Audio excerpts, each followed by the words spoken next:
3. Hey everybody, what's going on? Tempest here, and back with another deck profile for you. This one is actually coming to you courtesy of the one and only Purple Baron.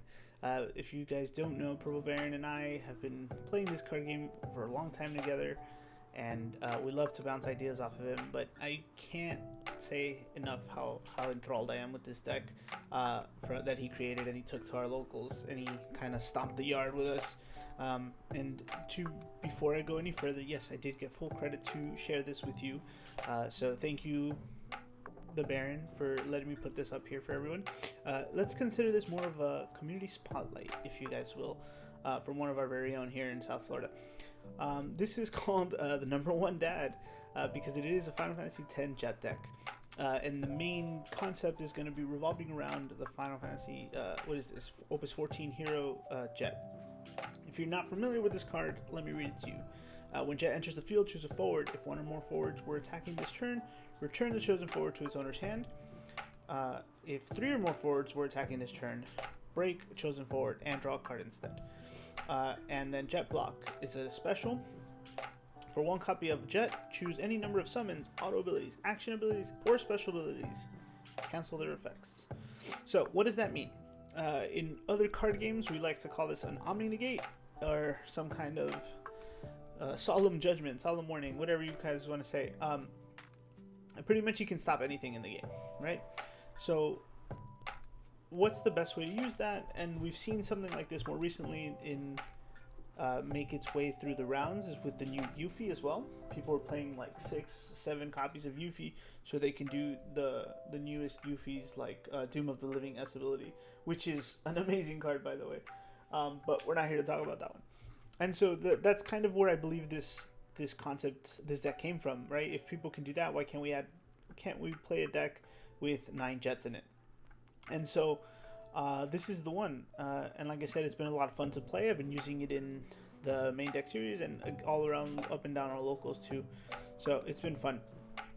So we have 3 Arons, triple Firion, triple Titus from the starter, triple Arcella.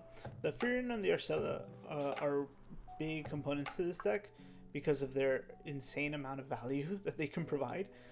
Drawing cards is very important, and always making sure you're getting to the Jets is very important, so there for that. The Titus is also the Searcher. He helps you both to get the main Jecht, which is important, but it's also important to help fix your backups, right? He can single-handedly search for this Waka backup and kind of color fix you, or kind of just move the game along. He also has the nice bonus added effect that when he attacks, he can pump all your forwards, so very nice. One of the choices that I found very interesting were this 3-cost Yuna from the Anniversary Collection. The idea, it is a 10 deck after all, and so how do we utilize the powers that this deck has a little bit better? And I think ultimately he found that this unit provides that. So you can remove four cards in the break zone from the game, choose a forward, it loses 2,000 power until the end of the turn, and then you can tap to choose a forward until the end of the turn, it loses 2,000 power for each forward you control. It doesn't sound like a big deal, and if you haven't played it, you'd be pleasantly surprised how well it works in general. If your opponent's already in a tight spot, this kind of like really closes the game, or closes the gap for you, and so it plays a lot of parts in here, right? It adds to the 10 count, so Titus can be cheaper. You're always able to draw with Arin if you have Titus or Yuna out, or you don't trigger from Jecht, right? Because it's Guardian or Summoner. Yeah, unless you had this Jecht, but you don't always play that one. But it does help for this actually because of your 10 counts in case your EX bursts want to come out. It also helps with the Wakas. There's a lot of purpose here, and so she's very strong.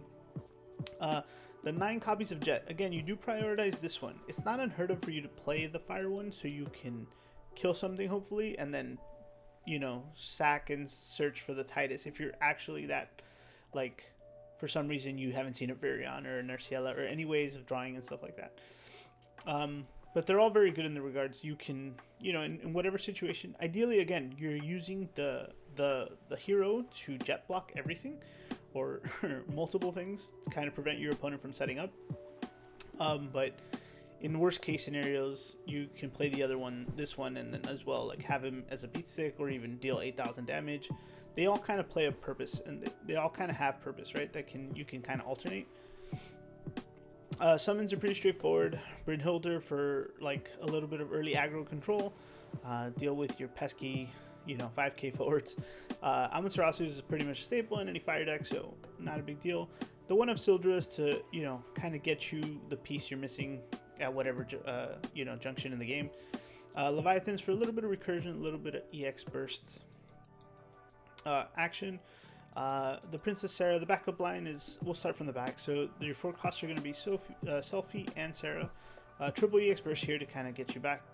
You have access to 6 jets there, even the Fairy and the Arciela, which are all very important. The Sarah's here to color fix with the Princess Sarah.